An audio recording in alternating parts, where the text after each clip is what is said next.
ఎప్పుడు చూసినా చావు గురించి మాట్లాడతావు ఎందుకు? ఎక్కువ కాలం బతుకనంటావు. అరే నా ఆయుష్ కూడా ఇస్తాను నీకు. నువ్వు లేకపోతే రామ్జీ ఉన్నా లేనట్టే.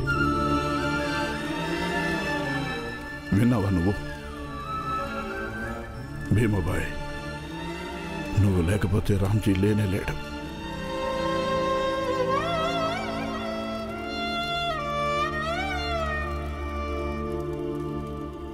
రండి, పిల్లలందరూ మీకోసం ఎదురు చూస్తున్నారు.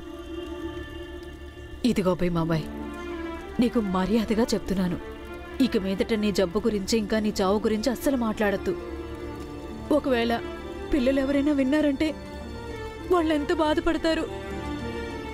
రండి, భోంచేద్దురు గాని.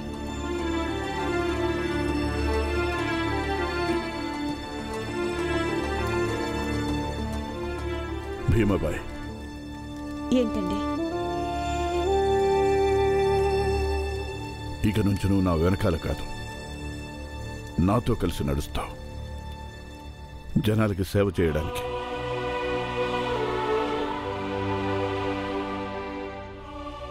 పద. ఇదిగో మంజుల, చపాతీ వేసుకో. ఇదిగో తీసుకోండి. కానివ్వండి పిల్లలు, తొందరగా భోజనం చేసేయండి, అందరికి ఆకలేస్తూ ఉంటుంది.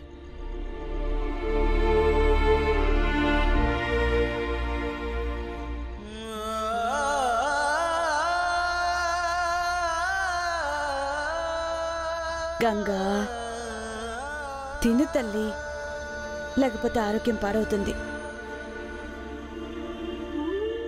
తినమ్మా. తిను తల్లి.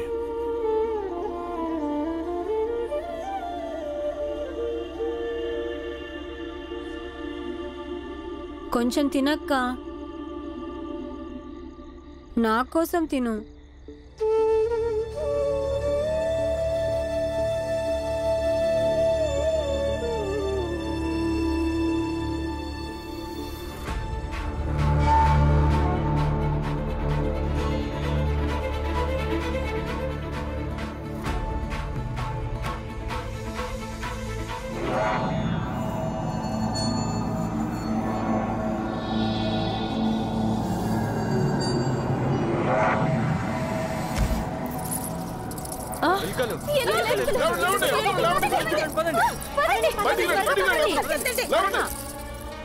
తొందరగా వెళ్ళి దూరంగా నిలబడండి. గబగబా తొందరగా రండి, అందరూ వచ్చేయండి. రండి రండి త్వరగా. ఎలుకలు ఎవరిని అంటుకోలేదుగా? నా కాలుకు తగిలింది. నాకు చేతి మీద పడింది. నాకు కూడా కాలికి తగిలింది. అందరూ దూరంగా నిలబడండి. దూరంగా ఉండండి. భీమాబాయ్, ఇదిగో ఇవి పిల్లల కప్పు. ఇదిగో మంచు, ఇది కప్పుకో. ఇదిగో కప్పుకో బాబు. అందరూ గొంగళ్ళు కప్పుకున్నారుగా?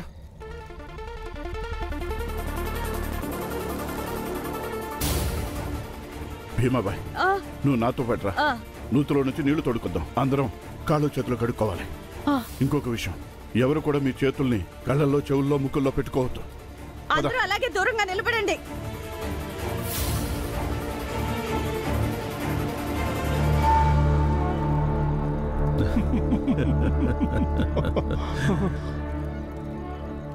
పోటుగాడులాగా తిరుగుతారు వీళ్ళందరూ.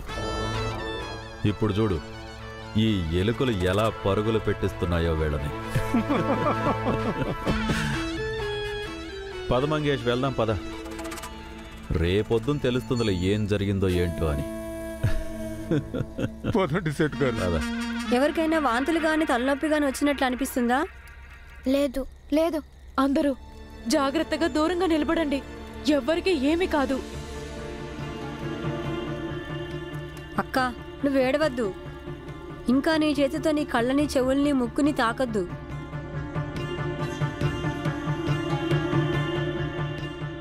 మీరందరూ మీ శరీరం మీద చూసుకుంటూ ఉండండి. ఎక్కడైనా ఏమైనా నల్లమచ్చలు వస్తున్నాయేమో. ఇంకా ఎవరికి పొక్కులు రావటం లేదుగా? మెడ మీద గాని ఇంకా ఒంటి మీద గాని? లేదు. ఎవరికీ లేదు. అందరూ బానే ఉన్నారుగా? అందరూ మీ కాళ్ళని చేతుల్లో బాగా రుద్ది శుభ్రంగా కడుక్కోండి. ఆగండి. అన్నయ్య, ముందు ఈ నీళ్లను నేను వేడి చేస్తాను. బాలా, నువ్వు ఒక పని చేయి. నువ్వు ఇక్కడ పొయ్యి ఏర్పాటు చేయి. నేను ఇంట్లోకి వెళ్ళి కుండ ఇంకా పుల్లలు తీసుకొస్తాను. అత్త నేను కూడా వద్దు, ఎవరు రావద్దు. మీరందరూ బాలకు సాయం చేయండి, నేను వెళ్ళి తీసుకొస్తాను. పదా. తొందరగా తీసుకురండి.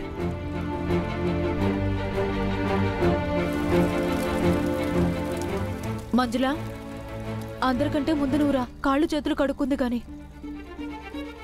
భయపడద్దు తల్లి. భయం అనేది ఓటమికి మొదటి గుర్తవుతుంది.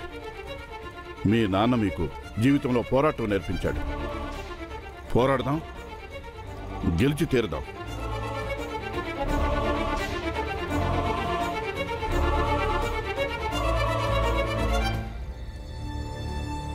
చేతులు పట్టు. శుభ్రంగా 2 చేతులు కడుక్కో.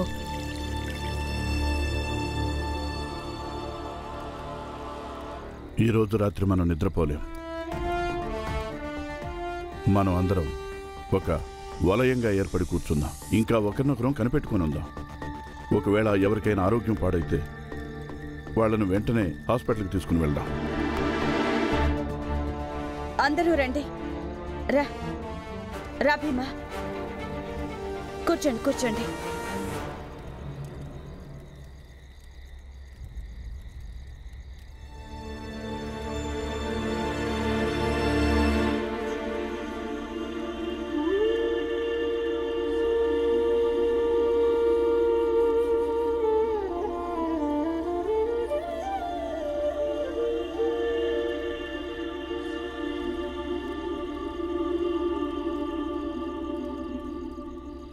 వెళ్ళి కూర్చో బాబు.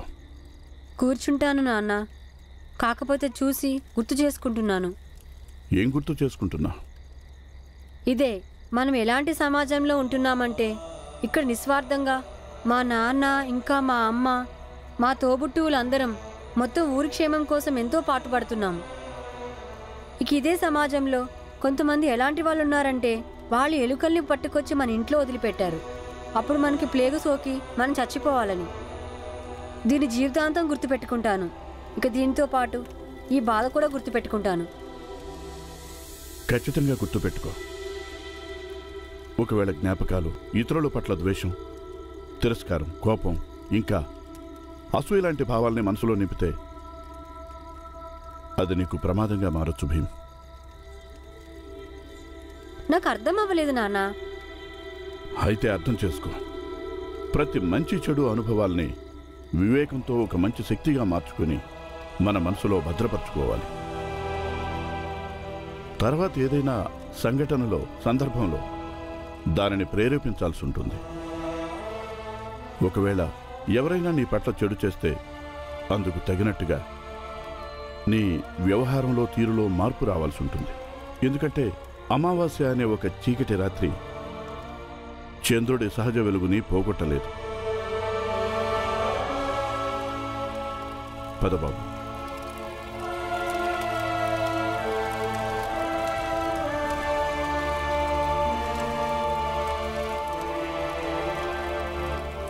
అమావాస్య అనే చీకటి రాత్రి చంద్రుడి సహజ వెలుగుని పోగొట్టలేదు.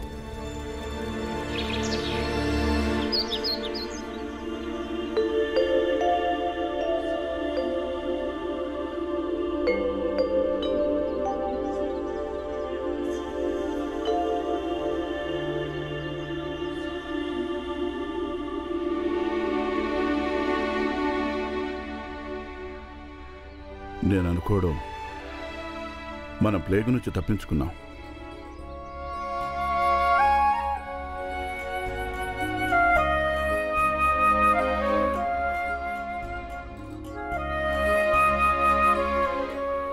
అన్నయ్య, రాత్రంతా గడిచిపోయింది, కానీ ఎవరిలోనూ వ్యాధి లక్షణాలు కనిపించలేదు.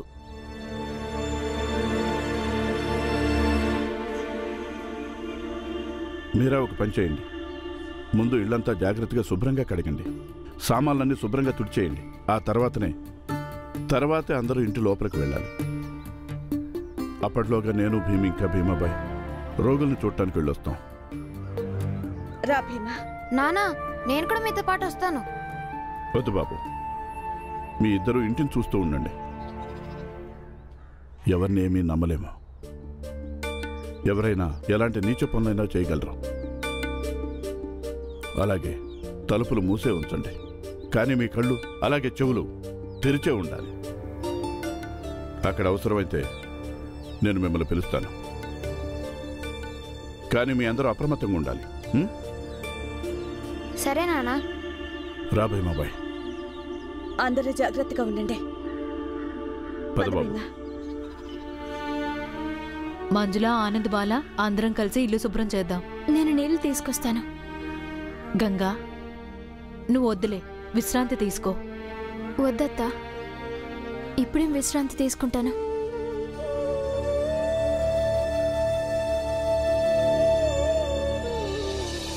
డాక్టర్ గారు, డాక్టర్ గారు, డాక్టర్ గారు ఏమైనా చేయండి. మీరే చూస్తున్నారుగా వీళ్ళ పరిస్థితి రోజు రోజుకి దిగజారిపోతుంది.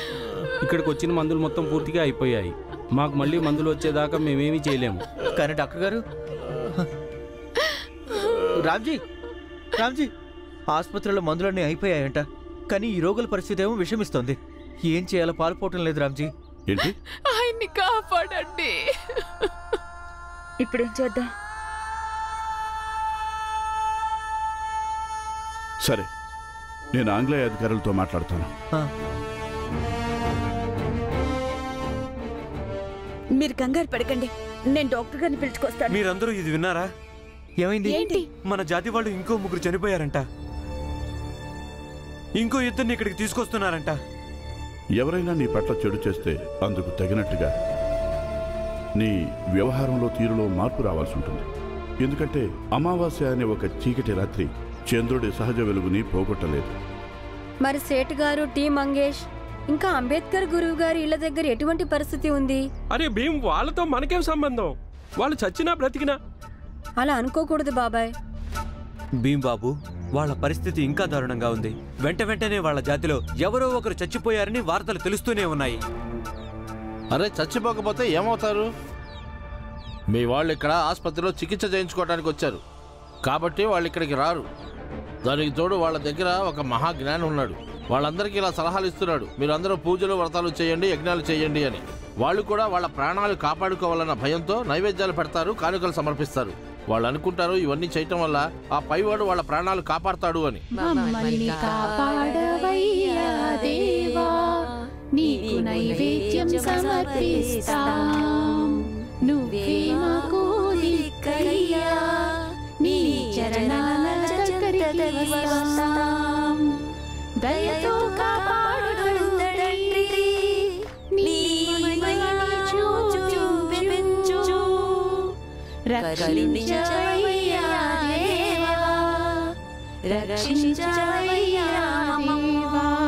మీరు అందరికీ బంధువయ్యా. ఎందుకలా చేస్తున్నారు గురువు గారు? పదండి, మనం వెళ్ళి చెబుదాం వాళ్ళకి. భీమా, వద్దు. నువ్వు అక్కడికి వెళ్ళొద్దు. చూడ, వాళ్ళని అస్సలు నమ్మలేం. వాళ్ళు ఎంతకైనా తెగిస్తారు. పైగా ఇలాంటి పరిస్థితుల్లో నువ్వు అస్సలు వెళ్ళొద్దు. అమ్మా, నువ్వేమి భయపడకు. అయినా గురువుగారు కూడా ఉన్నారుగా నాతో పాటు. నాకు ఏమీ అవదు. ఇంకా ఇలాంటి పరిస్థితిలో ప్రతి ఒక్కటి ప్రమాదమే. ప్రమాదాన్ని ఎదుర్కోక తప్పదుగా. ఈ వ్యాధికి చికిత్స గురించి ప్రజలు సందిగ్ధంలో ఉన్నారు.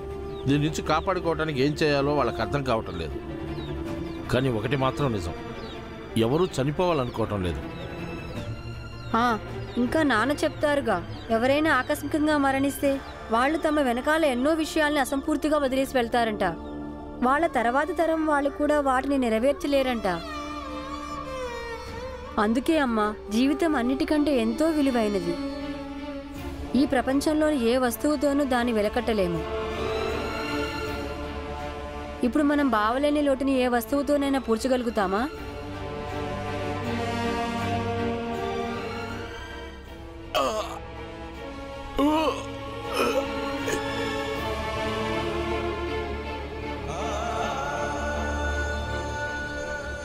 చూడమ్మా, ఇక్కడ బావలాంటి వాళ్ళు ఎంతో మంది ఉన్నారు. వాళ్ళకి చికిత్స అవసరం. వాళ్ళని హాస్పిటల్ దాకా తీసుకురానివమ్మా.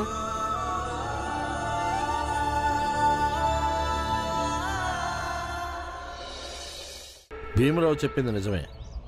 భీమరావు చెప్తే జనాలు వింటారు, ఇంకా అర్థం చేసుకుంటారు కూడా. భీమరావు చెప్పడం వల్ల ఎవరికైనా ప్రాణం నిలబడితే ఇంతకన్నా మంచి విషయం ఇంకేముంటుంది చెప్పండి? అమ్మా, నువ్వేమీ భయపడకు. పదండి గురువు గారు.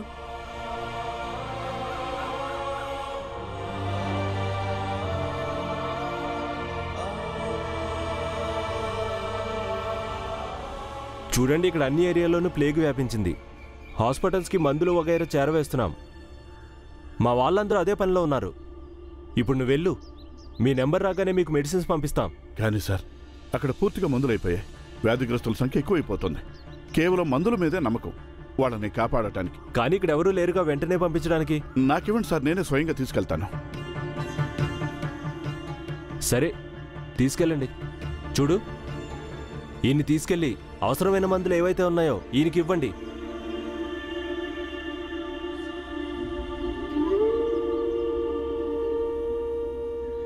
సార్, ఒక మాట చెప్పనా?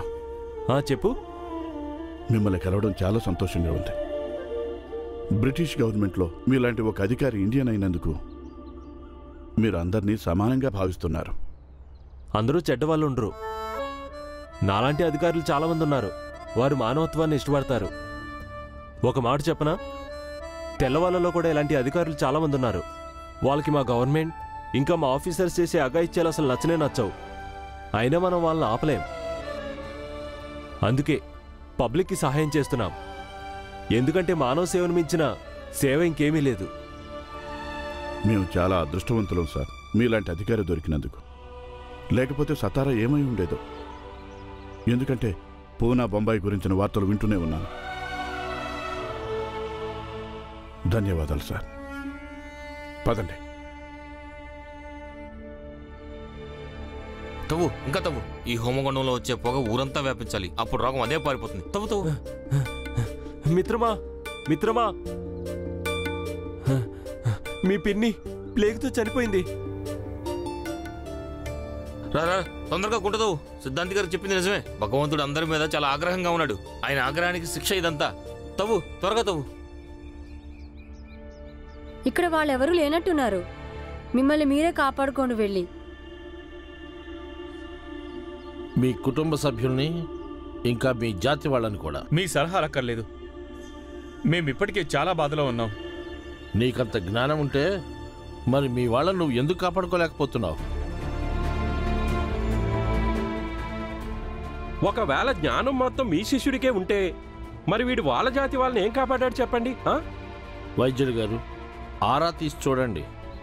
అప్పుడు మీకే తెలుస్తుంది ఏ జాతి వాళ్ళు ఎక్కువగా చనిపోతున్నారో. ఎవరైతే ఇంగ్లీష్ మందులు తీసుకుంటున్నారో వాళ్ళు తక్కువగా చనిపోతున్నారు. ఇక ఎవరైతే మీ మందుల్ని, ఈ మూఢనమ్మకాల్ని నమ్ముతున్నారో వాళ్ళు ఎక్కువగా చనిపోతున్నారు. అంటే ఏంటి? నేను చేసే వైద్యం ఇంకా నేను ఇచ్చే మందులు అన్నీ వ్యర్థమేనా? లేదు వైద్యులు గారు, మా అమ్మ కూడా మీ మందులు వేసుకుంటుంది. కానీ ఇది అలాంటి జ్వరమో లేక తలనొప్పో కాదు. అందుకే ఈ మందులు పనిచేయవు. నోర్మోయ్, నువ్వెప్పుడు సనాతన ధర్మానికి ఇంకా మా పూజలకి వ్యతిరేకంగానే మాట్లాడతావు. వెళ్ళెక్కడి నుంచి. మేం చస్తామో బతుకుతామో అది నీకెందుకు? మీరు బ్రతికుంటే కదా పూజలు హోమాలు చేయగలిగేది. పూజలు చేస్తూ చనిపోయినా పర్వాలేదు, స్వర్గానికే పోతాంగా. ఒకవేళ చచ్చిపోయిన తర్వాత స్వర్గానికి వెళ్ళకపోతే అప్పుడు చచ్చిపోయినందుకు బాధపడతారు. ఇక ఏ పని వల్ల బాధపడతామో ఆ పని చేయటం ఎందుకు? నా మాట వినండి. ప్రాణం కన్నా ఎక్కువ ముఖ్యమైనది ఏమీ లేదు. మీరు ఆసుపత్రికి వెళ్ళండి.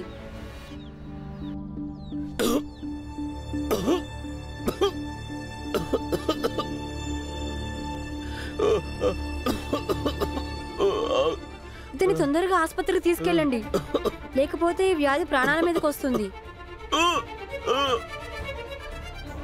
అందరూ పూజలు హోమాలు చేయటం వల్ల ప్లేగు వ్యాధి తగ్గిపోతే మరి మీరు ఇప్పుడు యజ్ఞం కోసం గుండాన్ని తవ్వుతున్నారు. అలాంటప్పుడు మీ ఆరోగ్యం పాడవకుండా ఉండాలిగా. నా మాట విని హాస్పిటల్కి వెళ్దాం పదండి. ఈ యజ్ఞాలు పూజలు ఒక పక్క, భక్తి ఒక పక్క, ఇంకా చికిత్స ఒక పక్క. మీరు ఆసుపత్రికి వెళ్ళండి. నాకు చావాలని లేదు, నాకు చావాలని లేదు. నేను వెళ్తాను, నేను హాస్పిటల్కి వెళ్తాను.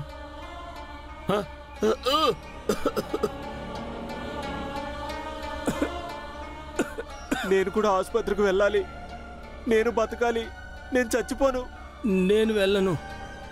నా ప్రాణం పోయినా సరే. ఆసుపత్రికి ఎవరు వెళ్ళాలో వాళ్ళు వెళ్ళండి. ఇక వెళ్ళని వారు మళ్ళీ ఒకసారి ఆలోచించండి.